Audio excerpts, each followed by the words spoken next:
Hello and welcome to the Fuel, Run, Recover podcast, helping everyday runners fuel better, run smarter, and recover faster so you can reach your full performance potential. I'm your host, Stephanie Natchek, dietitian, fitness coach, and a fellow runner too. As the owner of Stephanie Natchek Performance Nutrition, I've spent the last 10 years helping runners learn to fuel their bodies, level up their running performance, and establish healthier relationships with food and exercise. If you're ready to reconnect with your love of running, then let's get started on today's episode.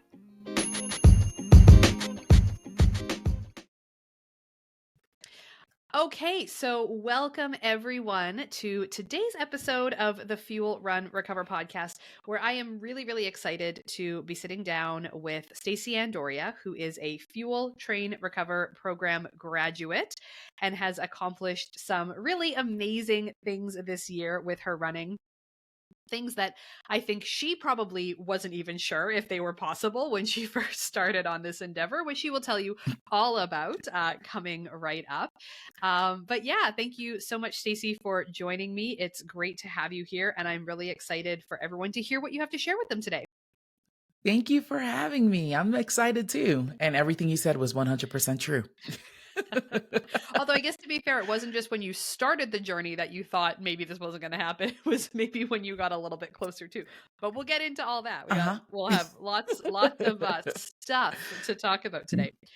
So Yep. what I think is most important for everyone to hear first is, a little bit of an introduction to yourself, who you are, and the story of how you became a runner.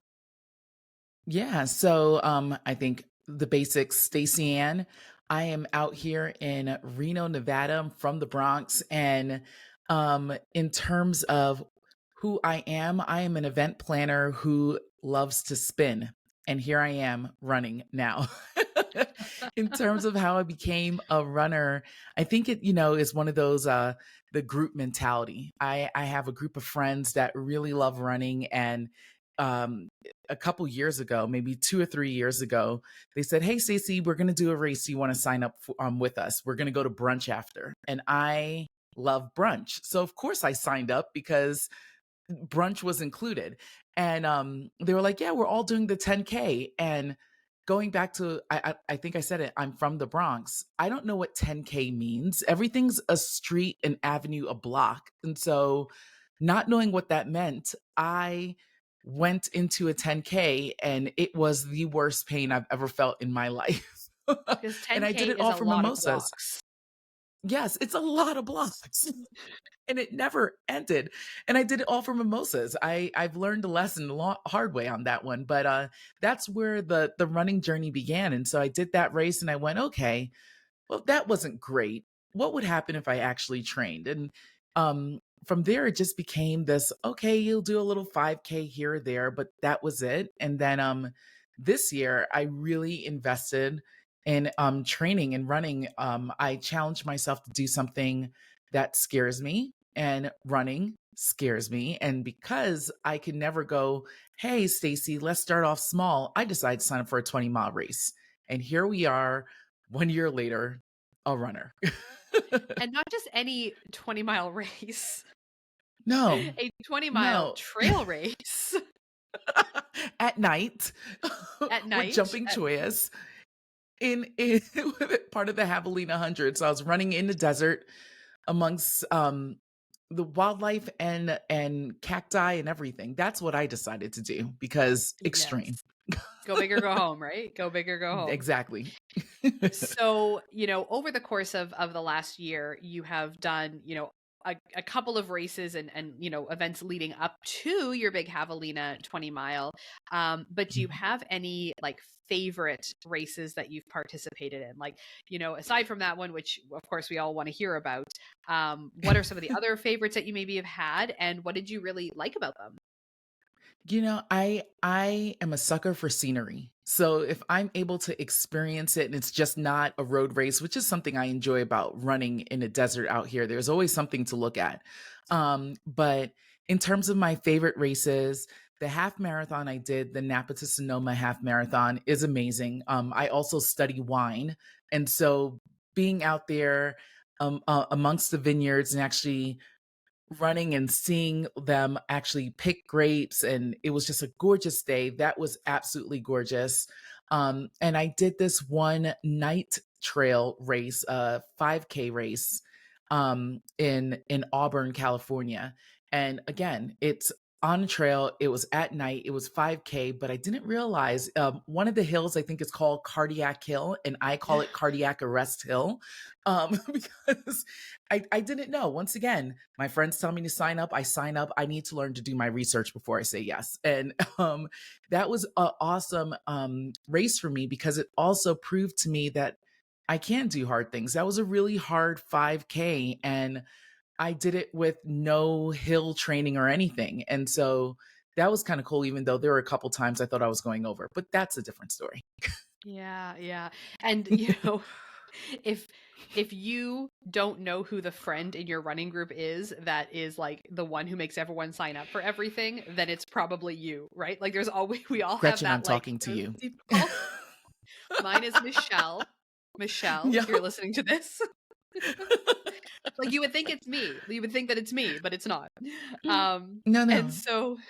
so when, running for you has been part fortunately, even though you had kind of a rough first introduction to racing, it wasn't something that totally put you off the sport forever, which is awesome No. because I think a lot of people they do that have one, they're like, okay, running isn't for me. Look how hard it was. Mhm. But Mhm. other people, it's like, wait a minute, what if I actually like tried to get good at this? Like, what if I actually Exactly. learned about this? And I love when that kind of sparks a little bit of excitement Yeah. or kind of that love of running. But when you started on that journey to wanting to become a better runner and to really start to learn some of this stuff, what were the challenges that you encountered? What were some of the things that really were barriers for you at the beginning? Comparison.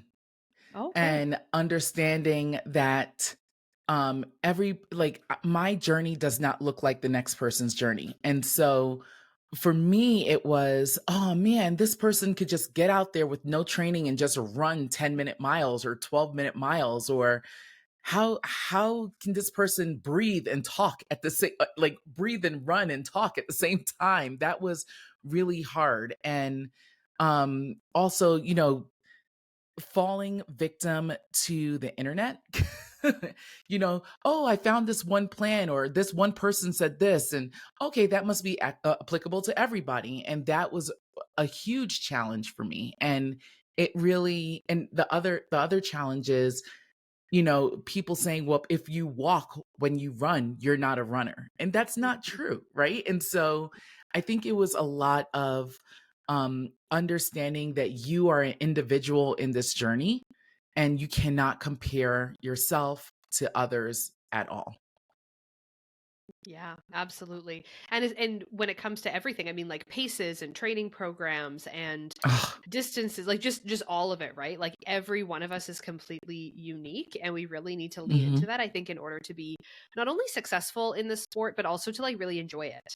Because at any Yeah, level of experience or, at every kind of you know, fast runners, slow runners, the people in between, all that kind of stuff, there's always someone who's going to be doing more than you, always someone who's going to be right. faster, always someone who's racing more often, always someone who seems, Mhm.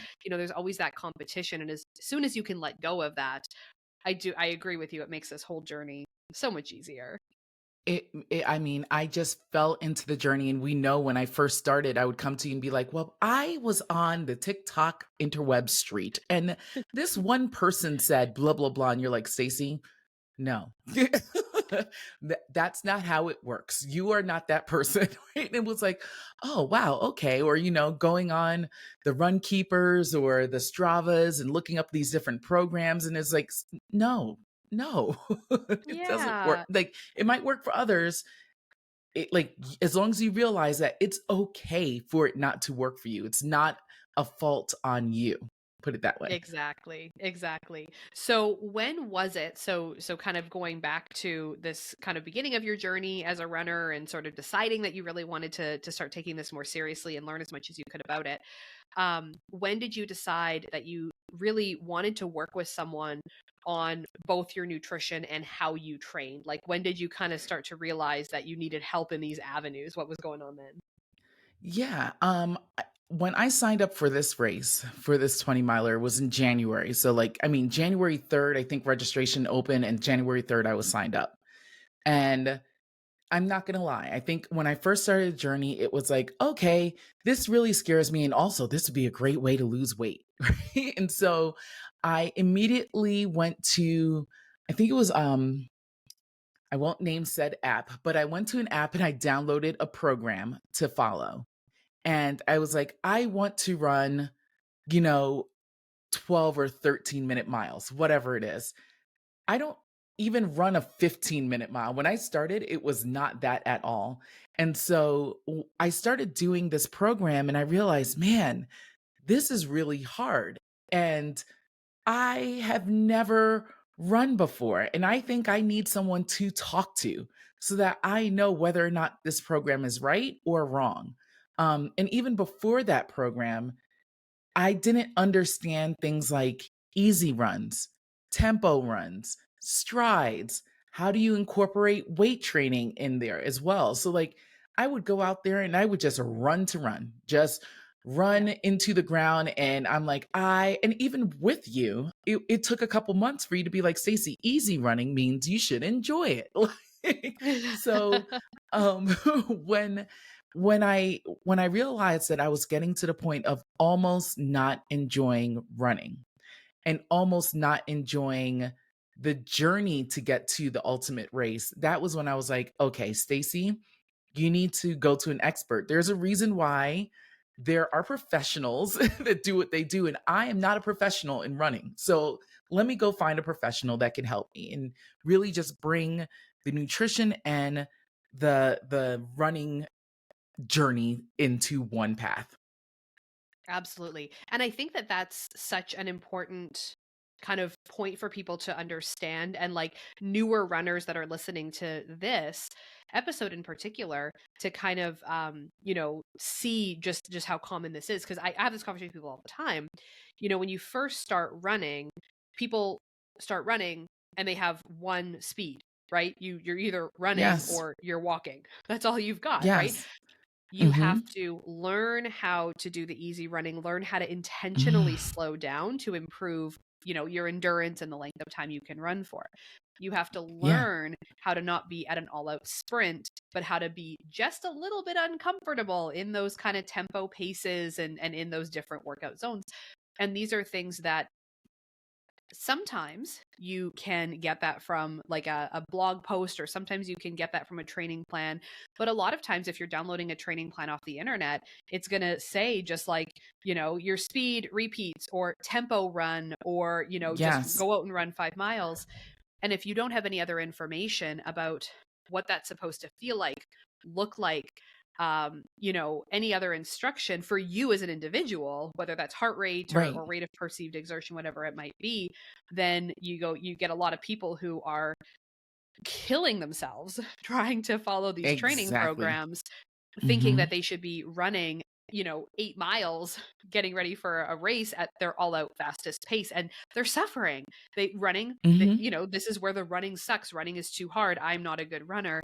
When a little bit of Right. knowledge about how to develop these different speeds and how to develop these different gears is so fundamental, but so often overlooked. Yeah. Absolutely. And it starts playing with you mentally too, because then you start thinking it's you, and maybe you're not a runner, and maybe this is not your journey, and Yes. maybe you should just focus on watching a series of, I don't know, Living Single. I don't know. But Yeah. like, no, you can do it. You can get out there, and that's what I'm saying. Don't look at these programs and think it's a fault of your own, because I was so close, and I'm happy I saw the signs to realize, whoa, let me take a step back and let me go to someone. Yeah. And especially when it's also paired up with a motivation to lose weight along the same lines, because then we're probably under fueling at the same time as we're, doing these punishingly hard and, obscenely long and difficult workouts that are maybe unnecessary. And of course, it just creates the worst of both worlds, is what we wind up getting ourselves into. All right. So when you dove in to actually learning some of this stuff and kind of, looking more closely at your eating and your training and all those wonderful things, what were, give us a list if you've got a list or if you've just got one big thing that stands out. But what were some of those like most impactful or biggest lessons that you learned along the Oh way? man. Wow. I mean, it's so funny. These lessons are running and life related. It's huge. So, one, easy running. Please trust the process, people. You might feel like you're doing a senior citizen shuffle. You might be like, how am I running 1 to 3 minutes slower than what my race pace is? And all of a sudden, I'm supposed to be doing this 80% of the time. And on race day, I'm just supposed to kick it up. It happens. You can do it. Trust it. Easy running is the most beautiful thing. And once I figured that out, going out and running those long times became so much easier because I knew I wasn't going to be like in the pain cave 15 minutes in, right? That's a huge one. Um Nutrition is another one in terms of you need carbs, people. Carbs are our friend. Like, don't don't turn away the bread basket. You can have a piece of bread. It's amazing. And like I realized too, the more I got into running, the less I thought about my food because I kind of automatically, and you said this to me in the very beginning, and I was like, ma'am, if you don't give me a plan of steamed broccoli and roasted asparagus, you and I are not friends. And you were like, Stacy, I am not going to do this to you because you're going to realize that you're going to start eating what you need to fuel your body. And it just all kind of came together. You talk about the athlete's plate so much. And I remember I had it on my fridge for a while because I just wanted to see it. And then after a while, that just became so natural. And it wasn't about, oh, Stacey, you can't eat this or you can eat that. It was, let's eat everything in balance so that I could support what I'm doing next. Yeah. Um, that was really big. And then like in life, I just feel like I took so many of those things like, hey, those easy runs or those tempo runs, like you got to focus on those little things to get to the ultimate goal. And I just realized, like, I said it before, but you can do hard things. And, training from almost 0 to 20 miles is a freaking hard thing. But if you just, if you dedicate the time that's necessary for it, you realize, oh my gosh, you get to race day. We'll talk about race day, but then you do it and you're just like, I can't believe I did that. So, but my two major things would be trust the process and time on feet. I did not believe that, oh, yeah, 3 hours could prepare you for 6 hours on feet. It's like, what? How? Explain this to me, ma'am. And it does. Yes, absolutely. And also like, you were just sharing before we actually hit record here how much your pace has actually improved with those Yeah, shorter distances. I mean, you can't really compare like running around the block near your house to like doing something like a trail race. Those are completely kind of apples and oranges in terms of what your pacing would look like there. But going from where you started of like basically, walk, run, I don't even know if you were yeah, running a full mile at once when we first never. started No, I working was together. not. I I was mean, not. now you can run many, many miles without stopping. Hmm. But Hmm. Hmm. also a significantly faster. And not that that always Yeah, has to be the goal in terms of easy pace. Like I do want to make that clear for people listening that we aren't always yeah. trying to bump up and get faster with our Nope. easy pace, and that's okay. But it's cool if you notice that your fitness improves to the point where your heart rate is still well within that easy zone and you're still at that Right. conversational pace despite running a lot faster than you were a year ago. There's not that you're not always going to Absolutely. continue to get faster, for forever and ever and ever. But it is a Right. really neat thing that you see as just trusting the process and putting the time on your feet in. Right. And when I started, it wasn't even, I mean, this whole year wasn't about Stacy getting faster. It was about me being able to actually be able to do 20 miles. So being able to be on my feet and be able to do that. So that easy pace took me from not being able to run, a mile to I remember the first time I were in the app and I was like, I just ran 10 miles. I didn't stop. I ran 10 miles at an easy pace. And that was huge for me, right? And I think my pace for that was like maybe 16, 17, 18-minute miles. I didn't care. That's not something I would be able to consistently do. So, and there should be no shame in the game.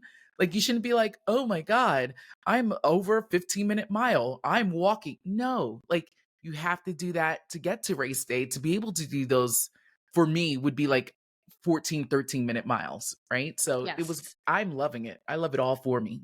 Exactly, exactly. I love that. And so, yeah, so I mean, you put the time into the training, you learned what you had to learn, you took a closer look at your nutrition and your fueling. You learned that it doesn't have to be all kind of low carb or extremes in order to see the changes that you want to see and all that wonderful, beautiful stuff. So when it comes to, being now at the end of the program, what results were you most excited about? Let's talk about some of those massive wins that you saw along the way. Oh my gosh, running. um Consistency. That result was big for me. Probably not something people would say, but I mean, we started in March and looking back from March till, my race day was end of October, I really stayed dedicated and consistent to the program, right? Like like obviously we had days off. Rest days are important, people. But like, when I had a day of training, I did it, and I stayed consistent to that. That was huge. Being able to understand the run process for more than just going out there and running until you can't run anymore. Understanding, what a tempo run does for you and what strides do and what easy runs do and, maybe long runs. I mean, when we first started a long run, I think the first long run in my program was like 45 minutes. And now when I do 45 minutes, I feel like I'm cheating the system. Like, I'm Just like, getting warmed wait, up. is that it? Yeah. I'm like, is that it? Like, I get off the treadmill or I get back home from outside and I'm like, I have the whole what do I do now? Like so being able to say like I can actually do this. Like my cardiovascular what's the word I'm looking for? Strength, Yeah. ability. Yeah. It's so much better than what it was when we first started. And I was never a person that just sat around. I always worked out, right? And I think those were really, really big for me. And being able to say, okay, I finished this program. Now what? And not being like, whew, girl, I'm done with this. I'm going to go back to doing nothing. And being like, okay, Steph, like next year, let's work on this. Like now I'm like, oh my God, am I a runner? Is this real? You're in the cult. You're all the way in the cult That's now. it. That's But it. Not the I ultra cult. I'm really not doing that. but I really actually I love that you say that because a lot of times when we're doing anything that is at the end of the day unsustainable, we can Mm, buckle down, we can, dig into that willpower and whatever it is, knowing that there's an end in sight and there's sort of this light at the end of the tunnel where we can stop doing this.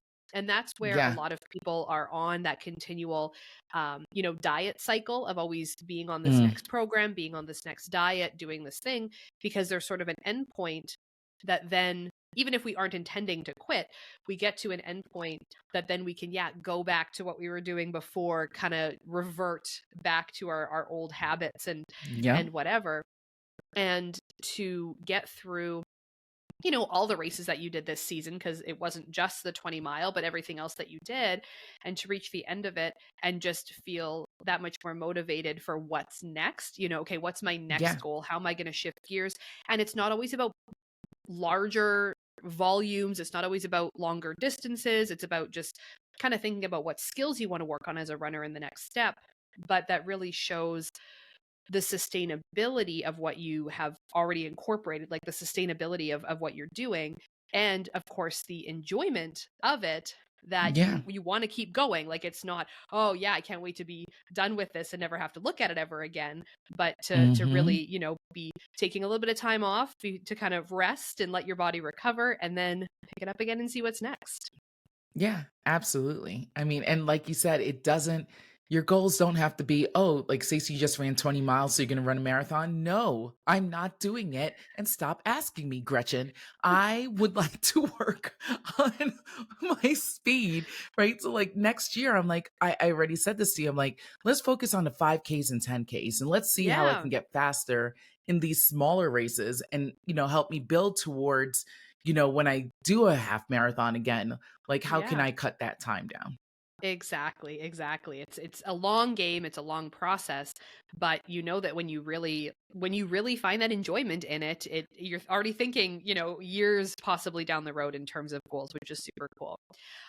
Yeah. Any other like kind of results or sort of things that really excited you? Is there anything else that really kind of stood out for you in terms of the changes that you made? Um, I mean, I said nutrition, the way I look at workout, it's very healthy, right? Like I think we unfortunately fall into diet culture and I feel like this journey, ironically, you would think, Stacey, like you spent, I mean, my friends were so tired of hearing from me. Like, Stacey, can you go out? No, I have a long run in the morning. I can't do that. I'm going to be sore afterwards and I'm not going to drink with you. And, you kind of do that. And then all of a sudden, it becomes like you have this healthy relationship with food in your body. That was a huge one. Um, Even in terms of recovery, and addressing pain, right? I think that if I were doing this on my own and I was lucky in that I never really injured myself, but I would have times where I'm like, "Oh, my back is kind of ugh," or my leg is kind of ugh, and if I were on my own, I'm like, well, no pain, no gain. Let's go, Stacy, right? And there are times when you're like, Stacy, for the next 2 days, you're gonna do nothing. And we're gonna, if you wake up with, I think your scale was if it feels like a 3, you're not doing anything, you're gonna wait, right? And it was like one of those things where I had to fight if I don't run today, I'm gonna lose everything that I gained over the last 6 months, right? It's like, Right. Yeah. or you're gonna run All today this and you won't fitness is be just able to, gone. it's just gone. It's just gone. Where Yeah. did it go? I have no idea. But like, Yeah. or I'm gonna run injured and not be able to run for the next 6 months, right? And Yeah. so just understanding that, okay, sounds so cheesy. Your body is your temple. You got to take care of it if you want to do these things. And that does mean sometimes you have to sit still and you have to address the challenges and the problems in front of you, right? Like I went to the doctor a couple times, like, hey, I've had this pain and I just want to make sure that I'm not running on like a hairline fracture or something going on and really addressing it. And it's scary because of course you go there and you're like, they're gonna tell me this and all this is gonna go out the window. But like I would rather them tell me that than next thing you know, I have a fracture and they're like, so your running game is over, or you're not running for the next year. And so please, people, listen to your body and do not feel like you are weak or lesser than if you need to slow down and or stop. Yeah, and I mean injuries are preventable to a degree, but and like, everyone has a different kind of injury risk. Some people just do have a little bit worse, we'll call it, I guess, worse luck in that department than others, and Mhm. whether it is a matter of there being certain things that they're doing that could be done differently to prevent injuries or not. I mean, we'll never have all that information for each of us, but paying attention to things, not letting small problems become big problems, especially in the midst of a training plan, if it means that it's going to potentially derail you for longer further down the road as you get Mm, closer to that event, you're better off taking the extra day now and recovering, right. 99% of the way there before you pick it back up again. Absolutely. And like you said, that no pain, no gain mentality that we see so often is Trash. not Throw it away. good. Yeah, exactly, exactly. Yeah, so tell us a little bit about the race. So tell us Oh about my the goodness. Javelina 20 miler and your experience with that. I Oh I my know that I saw goodness. lots of social media content and people, very, very prominent runners posting about participating in it. So it's super cool to know somebody that was there and, give us the rundown of what it's all about. Yeah, so again, this would be the ultra friend that gets you every time. She was running 100 miles, and they have this takes place in Fountain Hills, Arizona, in McDowell Mountain Range, I believe it is. And it's a 20-mile loop. And so the people that are doing 100 miles, they do that loop 5 times. You have the option of doing 60 miles, or you have the option of doing 20 miles. And so I signed up for the 20-mile race, and obviously went through the training program. The week comes, and we're setting up the tent. You basically have a crew spot, because every time your runner comes in, they give you a set amount of time, whether they need to refuel, you are massaging their legs, whatever it is, all that good stuff. And I remember, I was there for the first loop of seeing her come around. You start at like 6 a.m., the 100 milers and the 60 milers, and then the 20 milers, we start at 6 p.m. And I just remember that first loop, seeing these runners come through, and I was like, ooh, my anxiety is on 1 million kajillion. Like, I need No to get kidding. out of here. I Yeah. don't need to see this. And so I, got Gretchen ready for the first round, and then left my friends and was like, you guys could do this the next couple of rounds. I can't continue to see runners go back and forth. Yeah. And this is when the mind games come in. It's like, Stacey, you've been running for, at that point, I think it was like 10 months almost, like, just training for this. And then you just feel like, oh my God, I can't do it. And I had a full on I was crying on the start line, like absolutely horrendous. But then you get out there, and it's the most supportive community of runners. I mean, you're running along this path with, I think there was like something like 800 runners, I believe. I'm not sure. And anytime somebody passes you, it's a word of encouragement. Good job. You're doing good. Oh my God, I like your shoes. I'm sure, Steph, you saw me from Canada, because I had headlamp, I had a light on my back, I had one on my chest, I had some of my shoes.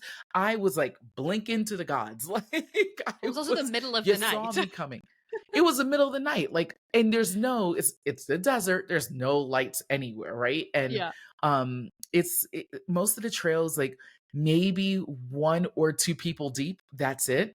And so it was kind of interesting, because as I'm running, I remember when I first started, I was very self-conscious, because since it is a small trail, if someone passes you, you kind of, as a slow runner, I'm constantly stopping to let somebody go past me. And I'm like, oh my God, they're probably judging me because I'm so slow. But every time it was like, good job, you're doing great. Thank you so much. Like, come on, you got this. What, it's like such a great feeling. Now, the greatest part of this race, which would probably someone's nightmare, is that my watch didn't work. So we talk about it all the time. There's so many people at races, the GPS goes down or something happens. So I started my watch, and it did not read the number of miles that I had or my pace. So the only thing I looked at was the time running. It was the best thing ever, because what that meant was I didn't know when the next aid station was coming up. I didn't know if I had 10 miles left or 5 miles left.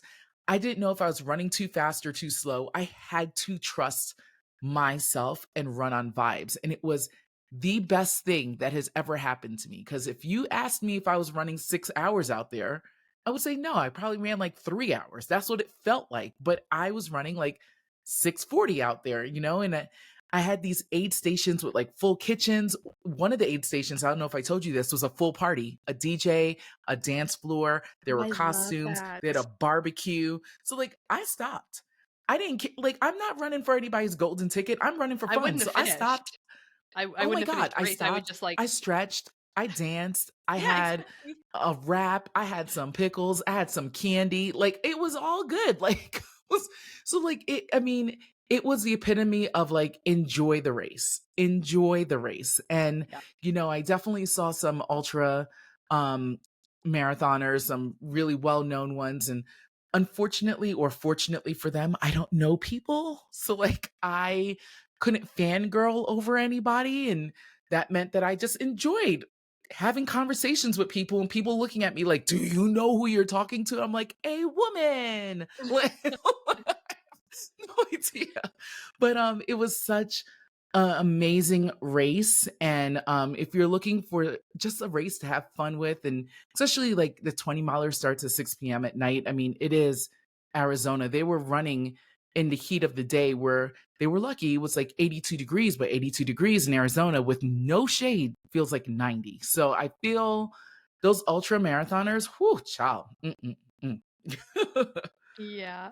Oh, that's so cool. What a fun event. And Yeah, it was so, great. yeah, I feel like if I came along at a race and there was an aid station with a DJ and a dance floor, like Yeah. I would just be there. I wouldn't even get my medal at the end. Lights, I would. music. Oh my gosh, What happened to everything. It Steph? was She's on the dance it floor. no, and it was perfect because it was the halfway aid station, right? So like I took the most time at that one, wiped all the salt off my face, danced, stretched because I started to feel a little bit of cramps, right? We talked about how to prepare. Like that was something we discussed. What do you do, Stacy, if you get a cramp? What do you do? Yep. Like let's get a proactive plan going. So like I took the time to do that, which meant when I went into the second half of the race, it felt like a new day. It felt like another race. Like I didn't feel tired. It was like, oh yeah, I'm just like, all right, it's another race part two. Like it's all good. And it was the perfect moment to reset. Love that. Love that. And Hmm. so going into this whole process, from when you decided that you needed some help, you were looking for someone to work with, what you kind of expected that to be like, sort of what you had in your head. What was what was the most surprising thing or some of the most surprising things that you ended up doing differently or that you learned along the way? Like what really sort of caught you off guard in terms of how you kind of live and how you do things now versus before? Um, Glide is a beautiful thing.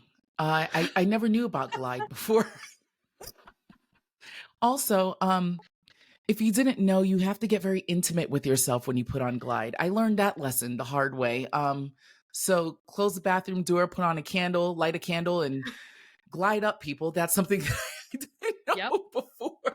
Yep. Um, Also, I think there, not I think, we all know there is a stigma with being a plus size runner. I am a plus size runner.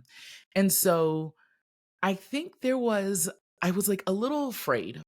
I did this and I was like, I signed up for it. I'm going to do it. But there was also still like do big people do this? Like, can we run 20 miles? Like, can this happen? And, you know, again, if you trust the process and you train the way you should, yes, you can, right? And so that's something that I approach differently in life is I'm not conscious of my body in the running space, right? And so that kind of helped me ease into this journey a bit more, just understanding like, hey, guess what? We all paid the same amount of dollars for this race and we're all getting the same damn medal at the end. Like it doesn't matter, right? So it kind of helped me become comfortable with the race, understanding, even on this journey, running is not cheap. Who said that? Socks are expensive, Yeah. shoes are expensive. Sometimes you could even overthink the clothing that you're wearing. You're like, do I need to get this like high-end fancy piece of something? And it's like, guess what? I went through all of that and I realized the best clothing for me comes from Old Navy when they're There you having their go. activewear sale, right? There you go. Like Yep. that's the best piece of clothing for me. Or, people swear by Hokas. And so you kind of fall into this like, I must wear Hokas. Like, it doesn't work for everyone. I personally am a New Balance girl, right? And so like understanding the importance of even the footwear you're having. Cause I think when I don't even want to know what I wore on that 10K race that first day because I didn't run. So like I I probably wore Chucks. I who knows what I was wearing.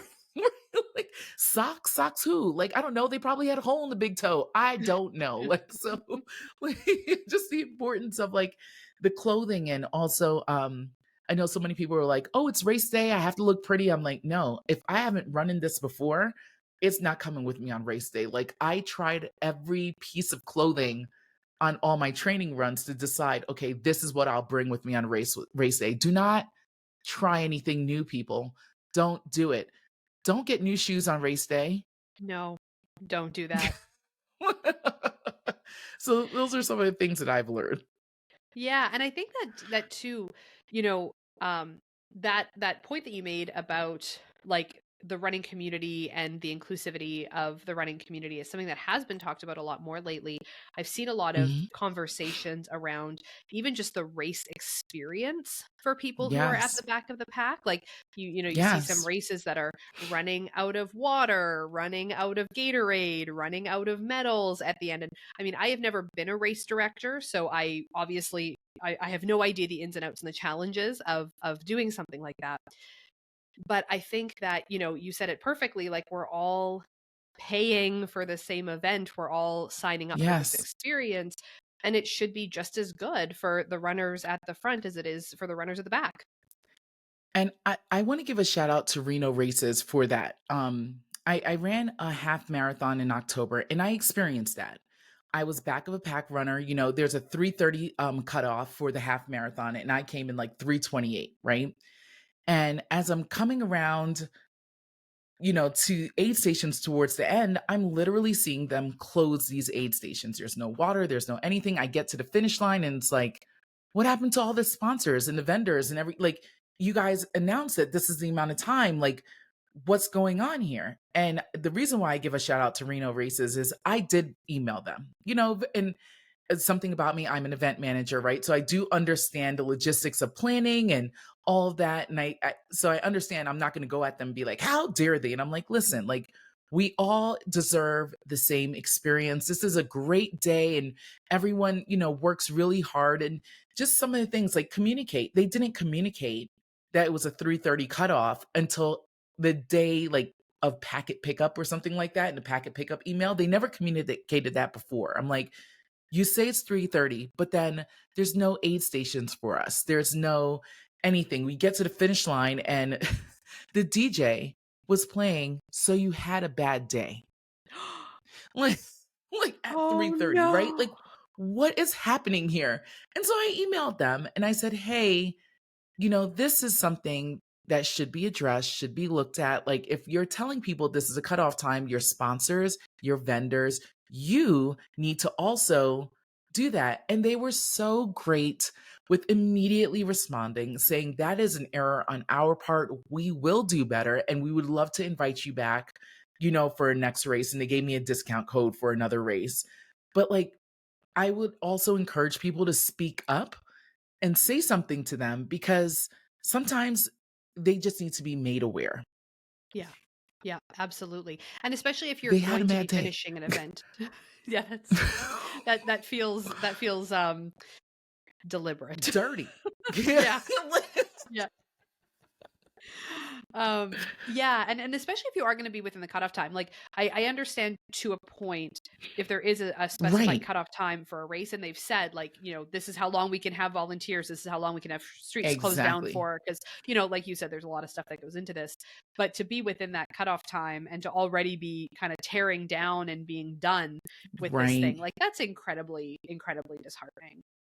Mhm. Mhm. Yeah.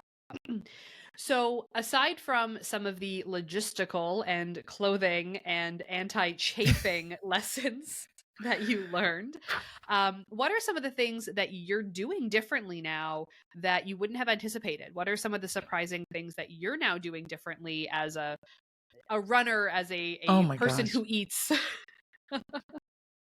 Who eats carbs and loves it? I eat carbs and I Yeah. love it. That's number 1. I feel confident running outside. I've never done that before. Like, I'm like, nobody should have to watch me, senior citizen, walk outside. Like, absolutely not. And I enjoy running outside. I look forward to it. So that's something that I'm doing differently. Two, we talked about, this is my off season for the next couple months. And I put together a plan to follow. That's not something I would do. Usually I'd be like, oh, I'll just get out there and run. And it's like, no, now that I understand the mechanics of it and how to better support myself, it's like, you're not just going to run yourself into the ground. Let's get those easy runs, those tempo runs. Like, hey, it's your off season. Let's lift a little bit heavier. You can actually spend time doing a little bit more cross training as well. So like I'm thinking about it more holistically than versus like I'm just going to go in the gym and burn myself out for an hour and come back home. Like Yep. that's that's something that I'm definitely doing differently. Even the confidence I carry with with getting on the treadmill or going outside is amazing. Like I feel it's weird. You start this journey and I feel like there's a joy in my life that just kind of permeates through everything that I'm doing because of the journey. So that's Mhm. my number one takeaway is that just if you do it, enjoy it, and I promise you you're going to feel it in more than just the hour or whatever it is that you're working out. It's going to kind of carry with you throughout everything. Yeah, absolutely. And I think like it sounds like a little bit cheesy sometimes to start getting all sort of woo-woo about this stuff. But like there's so many lessons that we can learn as runners that really do translate to the rest of our lives. Yeah. Like there's so much overlap that I think we aren't expecting or sort of anticipating. And it's really Yeah, neat when we can kind of reflect on that and see what an impact it has in so many other areas of our lives, even though, absolutely. like it does sound a little bit cheesy when you first kind of think about it. Right? So, if you think back to, 2022 Stacy, um, and you as someone who's listening to this episode is maybe where you were previously, Mhm. what advice would you give to a runner who's, where you were at last year? Um, you know, gosh. So first thing we said it before is the plans you download from whatever app or online, the people you're listening to online, I'm not going to say what they're saying is wrong, but it might not be tailored towards you. Everything with the chunk of sea salt. Okay. Like, I mean, a big old chunk of flaky sea salt. Like, I mean, it may or may not work for you. Um, Old Stacy was on every diet that has come out. And the Stacy this year has not looked at anybody's diet plan because I eat what I need to be sustained. I've put away the scale because running is not about pound up and down. And if you do that, you're going to be in a battle with yourself because some days you're retaining water, some days you're swollen, some days you just ran three hours and you're down 5 pounds, and then all of a sudden, what the hell? Why am I up 10? Stop it. Put it away. Um, Specifically for my plus size runners, do not feel like you can't do it. And do not feel that if you're walking, you are not a runner. Walking breaks are necessary and they are fine and they do not disqualify you from being a runner. Slow the front door down, bitches. Like, oh my God. Like, slow down, slow down. You have said that to me. And I mean, you had easy runs in my program from day one. And it was somewhere, I think I went running with my husband. And he's like, oh, I'm going to do zone two running. I'm like, oh, well, today's an off day. I'm just here to walk the dog. So I guess I'll do it with you because you're hella slow.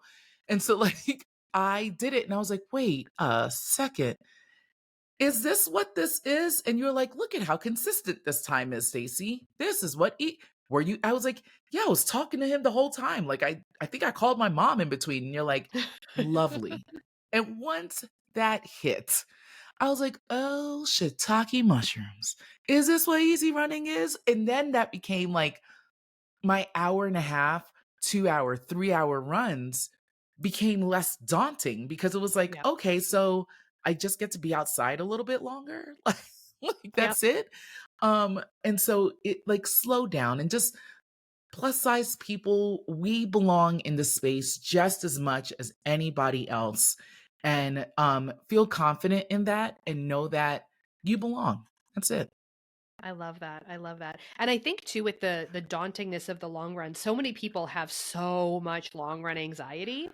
And giving yourself permission to walk if you need to, giving yourself permission Yes. to, go slow, take your time, fuel yourself and hydrate yourself properly, like, Oh my gosh. all Can those we other things. But Yeah, absolutely. I mean, okay, two things as soon as you said that. One with the yeah, long runs, because I had long run anxiety.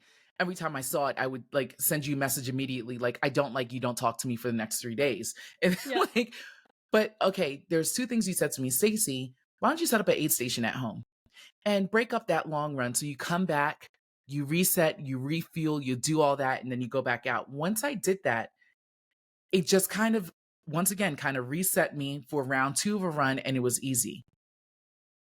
Fueling and hydration during your runs is so important. I don't know how we made it this long, and I haven't said that, but like I remember we talked about like ideal runners. Like there was a study that says like 100 carbs, like about 100 carbs per hour or something like that. And that is something I did for Javelina, and I did it here. Like practice what you're doing for race day on your training runs, right? So like I made Ziploc bags, and every Ziploc bag for Javelina had at least 100 grams of carbs. And it was like I would look at that time, and the new hour would hit, a new bag would come out, and yeah, I never hit a wall. I never hit a wall because I made sure to have my carbs, I had my hydration. I made sure, Stacey, I want at least 5 ounces of hydration per 10 minutes, right? And so of course I'm not like looking at my bag, but I trained for that, meaning on my long runs, I knew if I did, a 2 hour loop and I came back to refill, I'm looking to see how much I drank. And, that helped me so much. It was ridiculous. Like the combination of carbs and salt, I was able to not hit a wall. I was able to really not get any major cramping, which I suffered from in my long runs. And it's so important. Like don't go out there talking about I'm going to run 3 hours with a 8-ounce chubby water. What are you doing? Stop the madness. Drink and eat something. Like you need your fuel. So important. yes, So yes. important.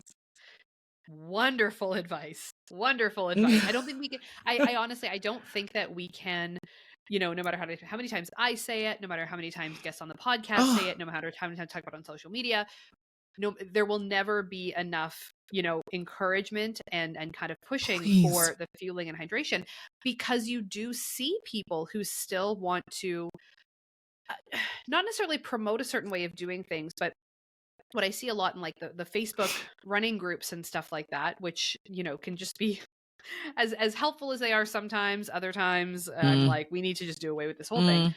mm. Someone will ask, somebody asks a question in one of those groups, like probably on a daily basis, oh, how much water do you bring on your runs with you? Or how much fuel? Or what do you recommend for fuel? Like all these just, basic nutrition, hydration questions. And Oh sure my enough, there'll be gosh. somebody who will come in there and say like, well, I do my full marathons with absolutely nothing and I'm totally fine. And like, it's all this. Absolutely not. And, and who knows? I mean, I'm maybe they're telling the truth. Maybe they are. I have no idea. I don't know these people, right? Or maybe they're just a Right. troll and they're just in there messing with people and they're just lying. Like we have no idea, Oh my right? gosh. No, it's so important. It's so Yeah. and I trained with that too because for Javelina, running 20 miles meant that I was running with, a 2 liter on my back. I didn't do 3 because I knew where the aid stations were, but I had 10 because I overpacked because who knows? What if I, hit a wall and I went slower? But Yep. 10 Ziploc bags with food and fuel in there. So like it was funny. I kept saying I was rucking. I was like rucking on this thing. Like I'm like, Yeah. I picked up my bag and I'm like, this is probably a 10-pound bag. But guess what? I trained with that to make sure that I would be able to handle it on the Yep. run. But that also meant when I saw somebody hit a wall, like I had enough fuel to be like, do you need a goo? Do you need I have a spring energy gel. Do you want a ginger chew? Like I had fuel, man. If For I got everybody. lost You're out there your in own that aid desert, station. oh my gosh, you couldn't tell me anything. I could damn near take a peanut butter and jelly out. Like I Yep. was good. But like fueling on your runs, you will realize that you will go from being like, I can't run X miles. And you're like, wow, I had this fuel. And all of a sudden I was able to do like a couple miles more than I thought. Yep. Yep. And And pickles it are felt good. good. And it felt good, right? It felt good. Amazing. Amazing.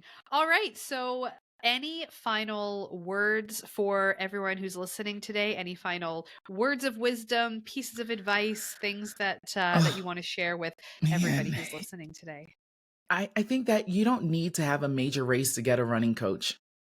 You don't have to if you want to just learn to run even just for fun, you don't need to be like I need to sign up for this marathon to justify having a running coach. I think that it is a great investment to have if this is the journey that you're on.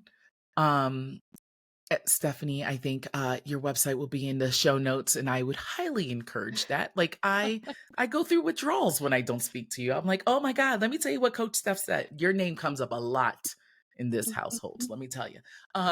But I think that's something really to really strongly think about. And even if you're one of those like I already run ultras and I haven't used anyone, or like I'm a runner, blah blah. Like there's always something to learn. I mean, the science is always evolving. There's always something to learn. And I think I would highly encourage anyone who's even thinking about it to just go and do it. I love that. I love that. Well, thank you so much for being here. You have Thank been you. a fabulous giver of wisdom and fun stories and lots of things that I think is, things that are incredibly relatable for so many people that listen to the show. And so it's been wonderful chatting with you today as, Thank our little you. interim conversation until the new year. I know. Oh my So gosh. we won't have too many withdrawals over the next couple of weeks. I And know. yeah, for anybody who is listening, of course, yes, my website and information about my programs are in the show notes. And like Stacy said, just working with someone, getting some good quality, trustworthy information is always a good idea. I would love it if you signed up for my program, but it doesn't have to be mine. Do Just it. sign up for something. It has to be hers. Do it. And thank you so much for listening to this episode of the Fuel Run Recover podcast. And we will catch you next week. Bye for now. Bye.